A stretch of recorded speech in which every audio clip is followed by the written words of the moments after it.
Olá, bem-vindo ao quadro. Agora nós vamos aprender que correntes elétricas também produzem campo magnético. Há muito tempo atrás, alguns físicos fizeram a seguinte experiência. Eles pegaram uma bateria e montaram um circuito. Aqui tem o polo positivo da bateria, aqui o polo negativo. Eles montaram o seguinte circuito. Esse circuito aqui. Pronto. Aqui nós temos uma chave, CH. Esses físicos colocaram também nesse circuito, antes de fechar a chave, uma bússola. E uma bússola nada mais é do que uma agulha magnética. A bússola ficou orientada nessa posição. De amarelo, nós temos o polo norte da bússola. Quando essa chave foi fechada, passou corrente por esse circuito, no sentido que nós indicamos na figura, e os físicos observaram que essa bússola mudou de posição. A bússola passou a ficar assim, uma posição diferente. A conclusão deles foi que havia fenômenos magnéticos associados a correntes elétricas. E, de fato, a corrente elétrica gera um campo magnético que tem exatamente as mesmas propriedades do campo magnético gerado pelos ímãs. E nessa aula nós vamos aprender a relacionar o campo magnético gerado por uma corrente elétrica e essa corrente elétrica. Existe uma expressão que foi descoberta há muitos anos por um físico chamado Biot-Savart. E essa expressão recebe o nome de Lei de Biot-Savart. A expressão dele se aplica à seguinte situação. Nós temos aqui um fio pelo qual circula uma corrente elétrica e agora nós vamos pegar um pedacinho de fio. Esse pedacinho aqui. Vamos dizer que o comprimento desse pedacinho de fio é ΔL. Nós queremos saber o campo magnético gerado por esse pedacinho de fio nesse ponto P. A distância entre o ponto P e esse pedacinho de fio é igual a R minúsculo. Existe um ângulo entre R e o comprimento do fio, que nós vamos chamar de alfa.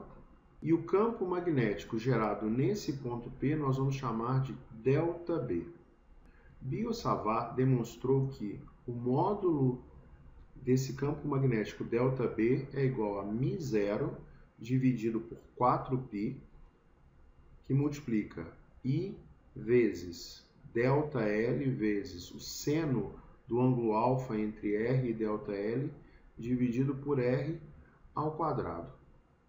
Vamos olhar primeiro para as variáveis que nós já conhecemos na figura e depois a gente fala sobre esse μ0. Essa equação mostra que quanto maior for a corrente, maior o campo magnético.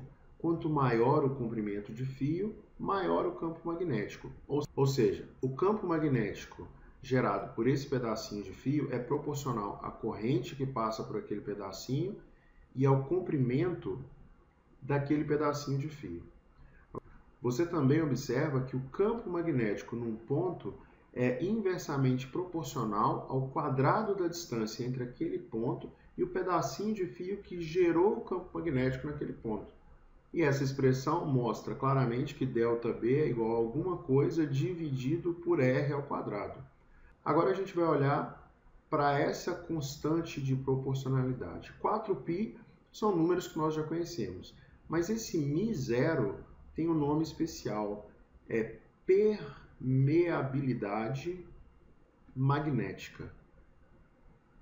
E esse índice 0 significa que é a permeabilidade magnética do vácuo. Essa situação que nós desenhamos aqui acontece no vácuo. Agora a gente vai aprender a determinar a direção e o sentido do campo magnético nesse ponto B. Vamos desenhar um plano aqui. Esse plano rosa contém tanto o ponto P quanto o pedacinho de fio.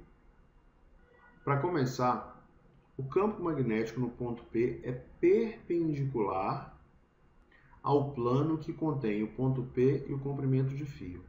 Para determinar o sentido, a gente usa uma regra chamada regra da mão direita. O polegar da mão indica o sentido da corrente, que é para cá, e a mão vai ficar espalmada para cima, assim, ó. A mão vai ficar espalmada para cima. Vamos pintar a mão de uma corzinha diferente aqui para vocês verem melhor. Tá aqui. A mão fica espalmada para cima. O sentido do campo magnético você encontra dando um tapa com a palma da mão. O tapa vai ser nessa direção.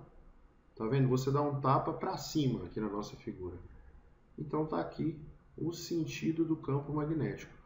Pronto, a gente já sabe calcular o campo magnético nesse ponto causado por esse pedacinho de fio. E a gente já sabe a direção e o sentido.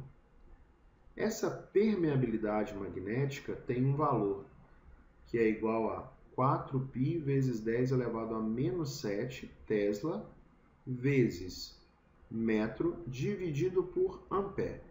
A gente pode até fazer um exemplo bem rapidinho para terminar a nossa aula. Vamos supor que esse ΔL seja igual a 5 centímetros. E vamos supor que a corrente que passa pelo fio é igual a 10 amperes. E vamos supor que o ângulo entre R e ΔL seja igual a 90 graus e nós queremos saber o campo magnético num ponto P que fica a uma distância R igual a 1 metro.